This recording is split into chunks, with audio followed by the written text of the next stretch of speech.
Hey yo, how's it going? Entropy here today with another video. Today we're finally going to be doing the advanced guide for Peanut Butter Dragon. Yes, PBD, that's what it stands for. Uh, so I've had requests for this video since the very first video that I published 2 months ago in my advanced MLB video.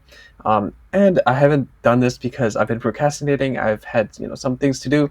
And the advanced guides, honestly, I don't really feel inclined to do them unless I honestly have some really good advice or some tips that I feel are generally very useful. And to do that, I do need some experience and some time to procure this kind of wisdom and experience. So I guess without further ado, let's finally get into this video. Peanut Butter Dragon. So I guess needless to say, similar to my other videos, I'm going to first introduce the list, and then I'm going to talk about some cards, some options, going then further into talking about which cards you value over others. Are there any resource management strategies or any other considerations? And then lastly, talk about the matchups and then how you play around them, generally speaking, in the current meta. So I guess before we do that, I just want to give a quick shout out to Checkers. Checkers gives quite a lot of good comments. He's really active in the community. In this comment, in a previous video, he said, to mention how shadows can actually play very aggressively when they want to, and I definitely do want to mention that it did give me some ideas onto a really important part of this video that I will mention in the next slide. But yeah, thank you so much. Thank you everyone who is really active part of the community. Thank you all of your subscribers, commenters, people who give feedback. I really appreciate it. I really appreciate the support, and just a little spotlight here and there, I guess, to show that I really do value you all. So from Checkers' comments, we can see how Shadow Paladin, more commonly seen as a control deck, can also play actively. And from this comment, I do want to bring up one concept that comes up quite a bit in other card games, and the idea is tempo. So tempo is a term commonly seen from my perspective in Magic the Gathering and Hearthstone, and a lot of these terms, tempo, control, mid-range, aggro, it's difficult to apply directly into Vanguard. Vanguard has, mechanically it works differently than other card games because of how the resources are managed. There is a ceiling between what you can do in each turn because of the grade system, guarding system, everything. And so a lot of these terms that stem from Magic or Yu-Gi-Oh! Don't really directly implicate itself into Cardfight Vanguard, but I think it is actually more applicable in Cardfight Vanguard 0 because of the value of the board state that is somewhat relevant between the other games, and more so relevant in Vanguard 0 than in Cardfight Vanguard. And generally the idea of tempo is, I quote from the source, the speed at which you play the game. It's the question of, are you proactively or reactively playing the game? Are you focusing on, advancing your strategy forward, pulling your opponent down, or, making valuable moves, like gaining card advantage and everything. Yes, they can both happen at the same time, but they're very ever so slightly different, and it's harder to see in Vanguard 0, but I will be discussing the idea of pacing and tempo while discussing Shadow Paladin in this video, because I do believe that tempo is a very important concept and can be very useful when considering how you play the deck, and if you are playing against Shadow Paladin, to be more considerate, to consider the idea of pacing and tempo more, because you don't want to be caught up in your opponent's rhythm and then lose your own winning image. So I guess to begin, let's look at the list. This is the exact same list as the one in the deck profile gameplay video, so do check that out if you're interested in actual gameplay of this deck. But just really briefly, you play your 4 PGs, 4 javelins. Javelins are great. 4 AKs because it's a great booster, a good first ride target as well. And you play the Aryan Rod because of the draw one skill, and definitely a flex spot that we will talk about the alternatives later. With the grade 2 slot, it's really standard for the mains because card draw advantage is good. Curse Lancer because unflipping is important, and Counterblast management is something we will talk about later. 9+3 helps you hit numbers, and 2 Blaster Darks instead of 1 because I value consistency, and I want to guarantee that if I do have a Javelin, I can have a higher chance of plussing by getting that extra draw by just riding Javelin as you're meant to. Next, we play 4 PBDs, 4 PBOs, and 4 cars, and then Dark Dictator in the flexible slot. We will also be talking about Dark Dictator, whether or not it's valuable in this deck really soon. So some lists play 3 PBD instead of 4. I still do value consistency more than some more value that you can get over the mid game. And so I do think that 4 is important, and it is my mascot after all, so I do need to give it some representation. So I guess talking about the alternatives, firstly, Creeping Dark Goat is another starter that we have. It's a grade 3 searcher, and I would recommend this over Full Bow if you don't want to play Javelin and Blaster Dark, and if you're a more aggressive player and you do want to get your PBO to skill to proc more, if you do want to plus, because honestly the grade 3 starter is pretty bad, but in this deck with PBO being a Persona Blaster, with PBD being generally speaking required to let your PBO hit cross-run numbers, and then with Car being a +1 when you play it, you get a free unit out of the top of the deck, it isn't actually that bad in comparison to other clans. Okay, so in the grade 1 slot, with the Arian Rod that I choose to play, there are definitely other very, very good alternatives. There is this Pegasus, the 6+2, and this is useful primarily in the cross-ride metas, when set 4 came out and when set 8 will come out, because a lot of your rearguards, for example, the 9+3, it's 12k, yes, but you still need that extra 1k to hit the 13k cross-ride Vanguard number, and this +2, lets you give some boosts to some rearguards, but also act as a booster for other columns, for example, the main column. But as a 6k base, after giving power, you can also use it with your retire skills like PBD and PBO. So it's definitely still useful because it has an on-play skill and does what it needs to do. Another option is Nightmare Painter. I see this Nightmare Painter more often actually now because it does offer that consistency, like what if I ride PBO before PBD? And you can still hit the cross-ride number. That is still very, very important in this meta in terms of offense and defense. But personally, I don't use it because I do value, getting the right chain properly, and if you don't, then suck it up and play to the best of your abilities, because, well, if you have Javelin and your Blaster Dark, and then the chances of getting a PBD is quite high because Javelin can fetch PBD if you need to, and then and then if you eventually get your PBO, then it's great, you get your cross-ride number. Even by PBO by itself without the 13k base, it is still definitely very threatening. It can still control the board with Counterblast too. So yeah, I feel like the Arian Rod helps you get rid of these excess PBDs and Dark Dictators and stuff. That is definitely more important than guaranteeing that 13k base occasionally. In the grade 2 slot, I play 2 Blaster Darks, but you can definitely play more 9+3 Masquerades instead. You can also choose to play the 10k instead of the 9+3, but in this current metagame with the prevalence of cross rides and 11k Vanguards, I still do believe in the value of 9+3 offensive grade 2 rearguards. And so, it's something to think about, but at the moment, I still stand firm that, playing 2 Blaster Darks is safer and more consistent. And lastly, for the Dark Dictator slot, you can play the new Gold Shadow Hybrid 10+2. It gives you an extra option to attack your opponent's 11k or 12k Vanguard easier, or cross-run numbers easier. But, the Dark Dictator does have a unique status where it works better on the Vanguard circle, and also as a rearguard, you can Soul Blast 3, give your front row +5, and then you could present more chances of hitting your opponent and dealing more damage in one single turn. Of course, you rarely will use it, but sometimes you definitely do need it to hit numbers. For example, if you have Nemains at the front row and no other options, you can have the option to put Nemain to 10k instead. That way the Nemain can actually hit and intercepts, and so definitely valuable in its own way, but I can definitely see an argument to play the 10+2 instead.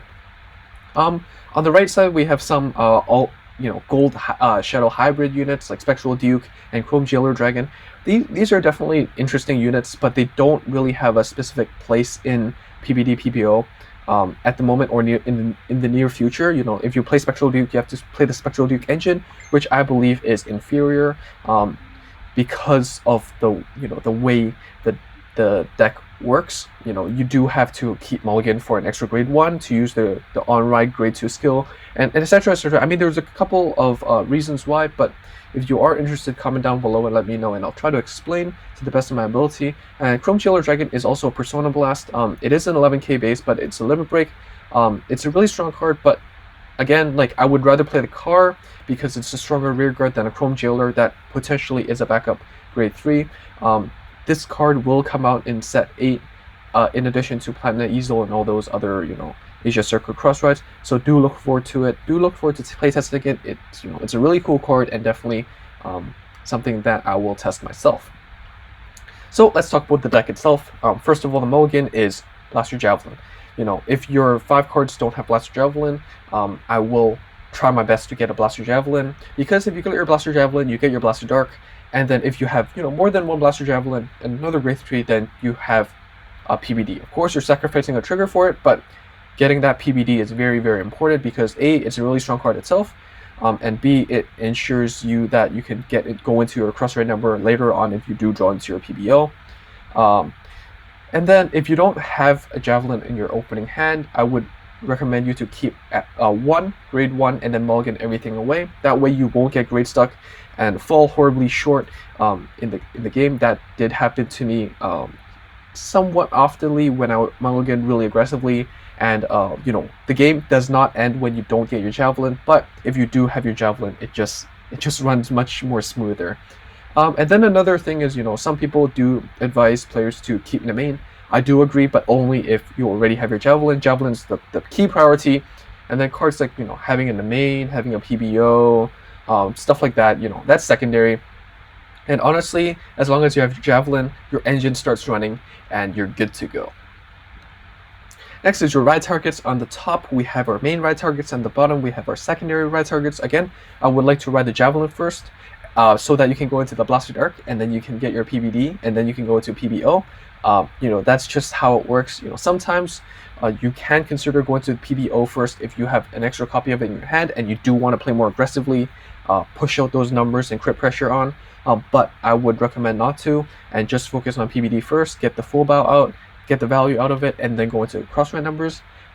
If you don't have your Javelin, then I would like to see my AK Karan, and if not, then Arian Rod. You know, but again, since you're mulliganing really quite aggressively, you know, it doesn't really matter. Of course, optimally, then at least get an AK base to defend yourself. On grade 2 slot, you know, a Curse Lancer is actually a pretty good ride target.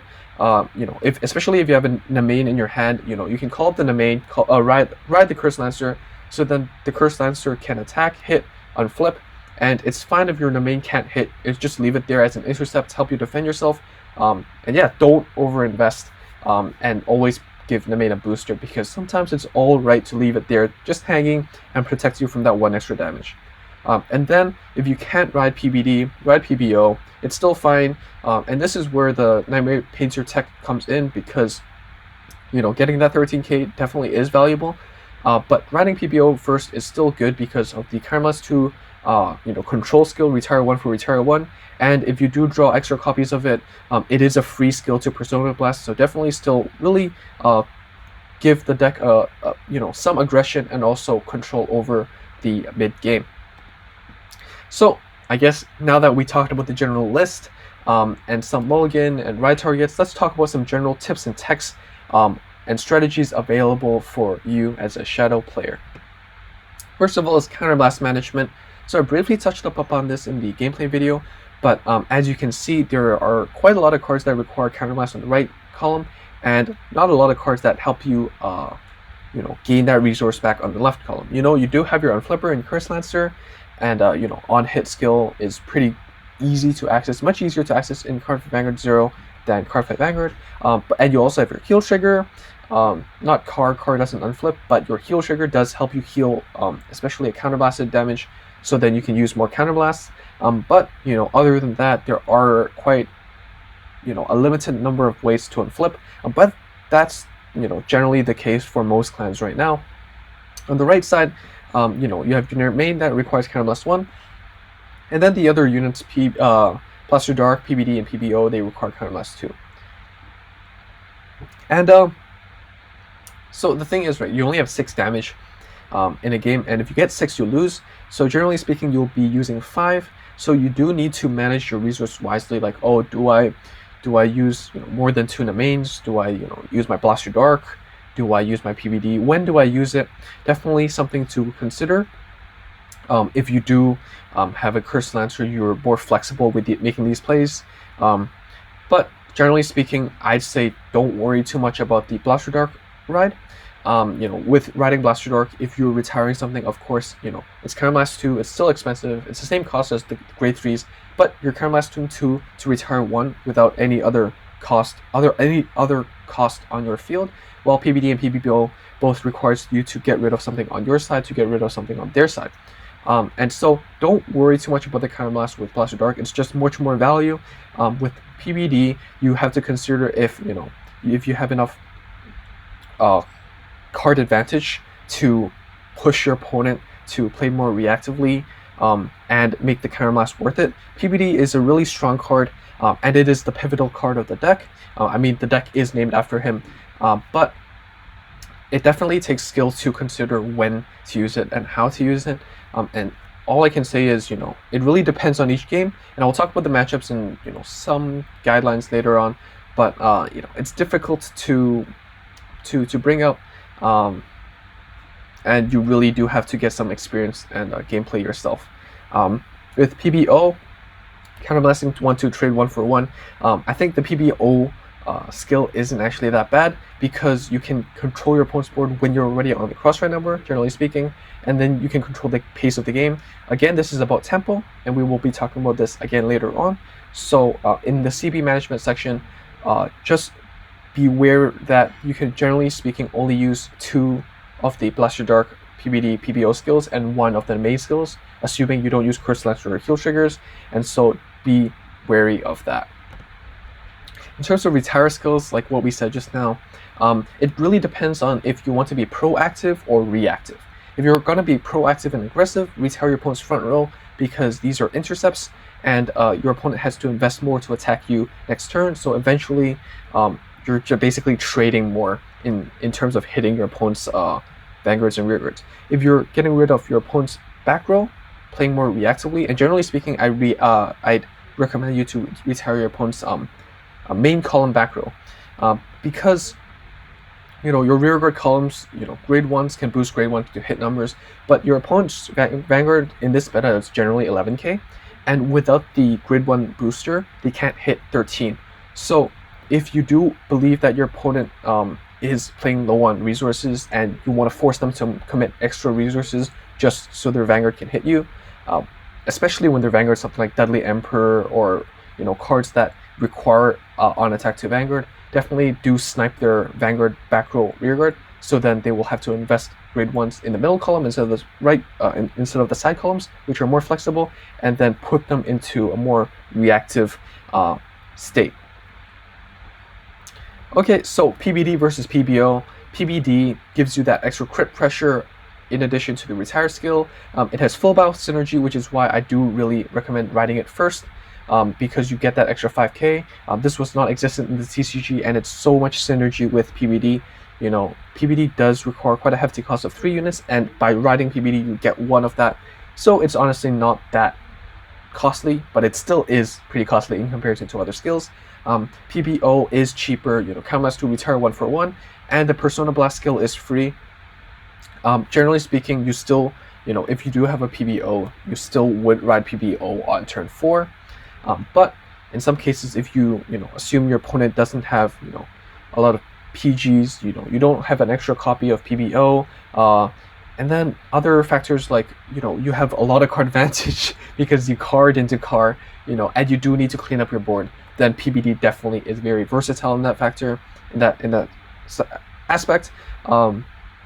If you are playing against your opponent in the late game, sometimes you do rewrite PBD because you get a guaranteed extra crit by itself, and 3 other cards, but you're not limited to requiring a Persona Blast, which is quite a difficult cost to come by. But yeah, so both of them have a role in the deck, but generally speaking, you do want to eventually progress to PBO because of its 13k base. Next is the main versus Car. The main and Car are both very high value cards. They both let you +1. The main requires Counterblast 1, discard 1, draw 2. But the positive is that it is an intercept with a low attack. Yes, it doesn't really hit, but it is an intercept, and we know how valuable that is. It's the one of two ways that you can defend yourself with cards in this game. And then with Car, Car is great. It's costless, and it's also a body for retire, but the same can be said with the main. Generally speaking, whether I choose to use one or the other is about CB management, Counterblast, how much Counterblast I have used or I will want to use. And the second thing is how much board space I have or card advantage, and then how many perfect cards I have in my hand. If I have a low PG count, then I do want to draw into the PGs instead of, superior call them. So I would rather play out the main, and having the intercept does help me patch up that defense problem. But if I do have everything set in my hand, then calling out the Car and then using it eventually as a retire skill, or having it as a B stick to hit your opponent's rearguards or units, definitely is the way to go. So let's finally talk about the matchup and then see how this deck reacts to the metagame. And the answer is, how do I play this deck? The answer is be flexible, right? Because the deck has so many cards that do so many things, PBD, PBO, Blaster Dark lets you retire stuff. The main card lets you plus. The Javelin lets you plus. You have cards that help you unflip, manage your resources like Curse Lancer. You have cards that hit numbers like Masquerade, Dark Dictator. So definitely the deck does, a little bit of everything, and it honestly does depend on the mulligan and your opponent's mulligan. For example, if your opponent mulliganed a lot of cards, then maybe you want to play more aggressively because you're more confident that your opponent doesn't have all their pieces they need. If they don't mulligan a lot and they do have their pieces that they need, then maybe play more gradually, set up the pace, and then get into the cross-red numbers and then go for the kill. But enough with general guidelines. Let's talk about the three main clans that I see in the ladder: Narukami, Spike Brothers, and Gold Paladin. Yes, there's still a lot of Kagero and Shadow Paladins in the metagame, but I do see these three as more popular because they're quite free-to-play friendly. Easel and Vermilion were both rank rewards, and then Spike Brothers was a clan event recently, and they're all really strong. So let's talk about it. So when you're playing against Narukami, you do want to act faster than Narukami. They do need Limit Break 4 to use their skills, but they have skills that stun your or ignore your intercepts and go for a face. In that regard, Vermilion Thunderbolt mows you down your front row, and also gets +2, +3 when it attacks. So it definitely still hits your crosshair numbers. So in this case, you want to play more reactively, ping their front row rearguards, go for their face. Don't let the game stall too long, so that the Vermilion player can get value out of using Vermilion and stuff. So yeah, act now, act fast, and hopefully win the game as soon as possible using the crit pressure from PBD or PBO. And then on the other side of the tangent, reacting. You have to react more to the Gold Paladin deck, because Gold Paladins, yes, they get a lot of advantage, and yes, the Easel column, the Vanguard column gets really, really big, but they don't have a lot of retire skills to attack you more aggressively. And as long as you use your card advantage, like the main or Car retiring their opponent rearguards, eventually they'll run out of intercepts and PGs, and then you can seal the game through that. And then lastly, with Spike Brothers, it really depends on the game. The Vanguard itself can't really hit your crosshair number with 11. It requires a booster, so definitely be reactive when they choose to play out a booster. And if they do, then their columns. I really have to say it really depends, because if they play out their multi-attack combo, then most of the time their rearguards go back to the bottom of the deck. Then you do want to control their board because they don't have a lot of resources left. But sometimes, since they do leave their empty front row circles open, then you can also punish that and go face really quickly with crit pressure. For all three decks, do consider CB controlling, you know, putting them at 3 and then using your PBD crit skills and PBO crit skills to force their PGs out before you end the game. That way, they can use their limit break and they can't plus as much as they want. But at the same time, it really depends. You know, remember to be flexible. Sometimes, you know, letting them use LB early is fine. In the early game, like for example against Vermilion, you know, if you have a lot of grade 3s and you're playing really aggressively, Vermilion Thunderbolt isn't really that value when, you know, Vermilion's attacking 3 front row grade 3s. On the other hand, you know, like for example, playing against Spikes, sometimes they do go into Cyphered and stuff, and with that, you know, you do have to reconsider, like, oh yeah, do I still, you know, get rid of, you know, their front row rear guards? Do I get rid of their back row instead, so then their extra grade 3 units don't hit? But generally speaking, you know, it's all about the pacing, setting the pace, be flexible, depending on your mulligan, and then work your way through the game. So definitely this deck is a lot more technical than, you know, MLB or Perfect Riser. It's a really strong deck, but it definitely takes you know, some experience and knowledge of the deck to play well. But yeah, generally speaking, if you are playing against Shadows here because I did remember seeing a comment about, you know, how do I beat Shadows. Remember your winning image, right? Like if you're playing Vermilion, remember that you are all about aggression. You can hit numbers, and you when you hit limit break 4, it's about sealing the game and getting advantage out of it as well. You know, mowing down your opponent's front row and then not letting your opponent come back from it. So I guess it really is.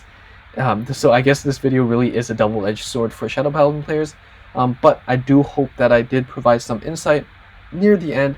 I did fumble through some of the ideas that I want to talk about. But if you have any questions or concerns, you know, any thoughts, any more tips that you would give other players, do comment down below. I really appreciate it as always. If you did find this video valuable, do hit the like button. If you are a newcomer, hit the subscribe button. It really means a lot to me. Of course, it means nothing. It could mean nothing to you. You know, you could just ignore my videos, but you know, having that subscribe really helps keep this channel's content flowing. Yeah, do comments and let me know, you know, what other ideas you have, what disagreements you might have, you know, and you know, share this video if you do think that, you know, some people could find this valuable. And I guess that's it for today's video. In terms of, you know, other things, the reason why I had to take my time making this video was because you know, other than having to think things through, I have been having to deal with certain things in life. You know, I am moving in less than a week. I'm going back to Toronto, so I will have to be, you know, settling, you know, packing, you know, logistical stuff, like you know, getting like documentation and paperwork and stuff like that. But yeah, I will have to do my 14-day quarantine in Toronto as well. So depending on how well the internet condition is going to be, you might see more of me in the near future, but for the next week you might see less of me. But I do hope that you hit the subscribe button so that you can get notified whenever I come back and whenever I publish some new content. So I guess that's it for today. I hope to see you all soon, and Entropy out. Bye.